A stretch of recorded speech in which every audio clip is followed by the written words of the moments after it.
here, head pro at the Racket Club of Cocoa Beach, and I'm out here. It's a beautiful day, talking about one of the more important topics that you can't control, and those factors are the sun and the wind. Some of the more important questions I always get is, how do I deal with that sun? How do I deal with these windy conditions? Well, we're going to cover that today, so pay attention. Here we go. Okay, so we're going to tackle one of the things that you can't control at first, which is the wind. So the very most important thing that you have to figure out when you're dealing in windy conditions is, hey, which way is the wind blowing? You can do it the old-fashioned way,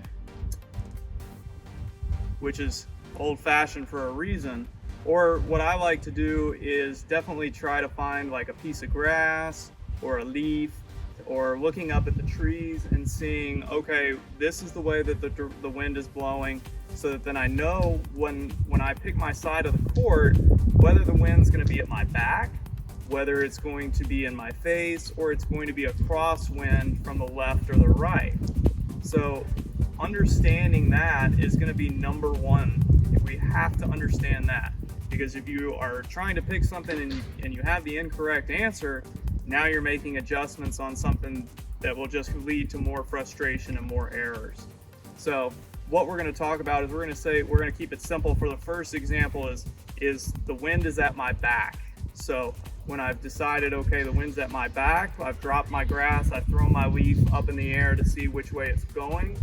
Now I've decided when the wind is at my back, what's going to happen here is the ball is going to carry a little bit more than I assume. So anytime I hit more of a flat shot, a driving ball, the wind's just going to pick it up just a little bit more. And especially when I hit some lobs, now all of a sudden that ball is just going to travel a little more than I probably wanted it to on a normal day. So keeping that part in mind, what I like to say is when you're hitting with the wind at your back, you want to bring those targets in a little bit. And what I mean by that is, with that baseline, we're going to say this right here is my baseline. I might bring my target a little bit more in front here so that then I can account for that wind. Now, the stronger the wind, the more I'm going to have to adjust. So if it's a 5 to 10 mile an hour wind, that right there might be enough. But if we're talking about a 10 to 20, guess what? I might need to bring it a little bit more. Or even now, all of a sudden, I'm looking at tropical storm force winds in the 30s. I'm going to have to bring it a little bit more. We've all had that terrible windy day that we all hated. You just have to remember, you have to play smart and not really worry so much about how windy it is, but how can I be productive in this wind? How can I adjust myself for that? That's one of the number one things, is we focus too much on that wind being a factor, and not how can I fix the solution? How can I fix my problem? Not, oh my goodness, it's windy. So make sure you tackle that first. When I have that wind, now looking at the other side, when I have that wind in my face, now I can go ahead and I might be able to let it ride a little bit more. I can strike the ball a little bit more than normal because the wind is pushing my shot down. So I want to make sure that I might be able to be a little more aggressive in this scenario. And again, paying attention to what side I'm on when I switch sides on a changeover is super important. So when I like to hit my drop shots into the wind. So if I'm going to hit a drop shot, that way I can kind of ensure that usually in a tight match, you tend to go a little bit more with that drop shot. I like to have it, kind of have that wind to push it back and kind of keep it in control there. So just a little quick tip on that. So now what we're going to do is we're going to talk about that different dynamic of that crosswind. And this right here is one of the more difficult situations to deal with. As you can see, the wind is blowing right now a little bit more this way on me. So it's kind of changed.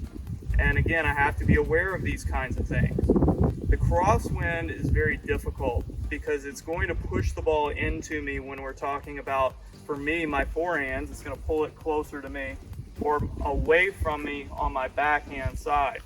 My footwork needs to be very, very good in a sense of I'm not setting my feet too early. If I set up before that ball is even bounced and I really plant and I'm waiting, then all of a sudden I'm really setting myself up to have that ball jump away from me when that gust of wind comes. So really be light on those feet and really taking a bunch of little steps so that then that way I can make those last second adjustments. Also, when I'm looking at this too is adjusting my targets, because when I'm talking about crosswind, the wind is moving from my left to my right. When I go to strike this ball as a lefty cross court, I know that I can't aim for that single sideline anymore because the wind might grab it.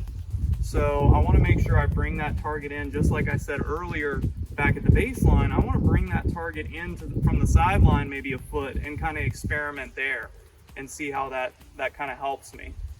The last piece of advice that I'm going to give you in this scenario is really focusing on the type of spin that you're utilizing in this wind. On any side or any way that the wind is blowing, you really want to use that top spin. That's really going to help you a lot, because the way that the ball rotates, it's going to bring it down into the court quickly. If you hit that flat or you hit more of a slice shot, it's going to carry, it's going to catch that wind just because of the way the ball is rotating. So even if you don't notice it too much, it really is grabbing it just a little bit. So especially if you're trying to come in maybe on a chip and charge, you really want to make sure that you're aiming a lot shorter than normal, so that then you can account for that wind picking it up if that wind is behind you, because that's an easy way to make errors where that ball just kind of sails on you. So I hope those tips helped. We're going to move on to our next topic. Okay, so the next challenge is going to be the sun. And obviously we all know that it's not going anywhere, especially here in Florida. It's usually pretty bright and it can be blinding.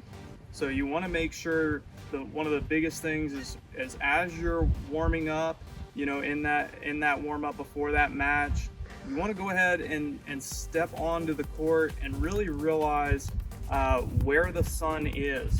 Unfortunately, if you're playing at noon, the sun's straight above your head. So that's kind of a given, but if you're looking at any other time, the sun is either going to be a little bit to this side or a little bit to that side. So what I'm going to do here is we're going to imagine the sun is a little bit over here in reference to me. So when I'm picking my side after the coin toss, I might even right before just say, okay, and when I look up, I can see, that's going to be right in my swing, and I don't want to have to serve there. So in that situation, I might decide, okay, I'm going to take the far side, so the sun is now back behind me, and I've got that free swing and not have to worry about it.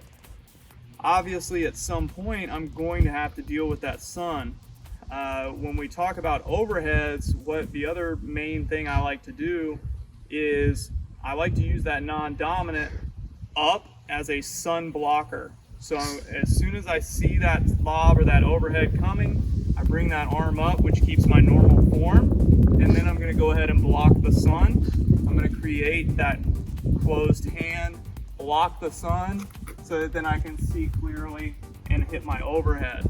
So I hope that helps in that sense, but keep in mind, if you're not looking where the sun is, your opponent is. So you don't want to get stuck with having to hit on the wrong side from the beginning of a match. So let's play the example. Your opponent selected the side that benefits them. And so now you are serving into the sun. Usually what you can do is tossing a little bit more in front of you and hitting more flat serves if the sun is more on top of you, or maybe serving or tossing a little bit more to the side when you're hitting more slice serves, so that again the sun is out of your range when you're swinging. Because obviously I think we've all been there where the sun blinds you. It makes it very difficult to make that contact. So you're trying to maximize your opportunities here. So I hope you're out there. The other side thing is, don't forget your hat and glasses. Those are always one of those things that can help you. And I hope you're paying attention to all those conditions out there. Hopefully I'll see you on the court soon.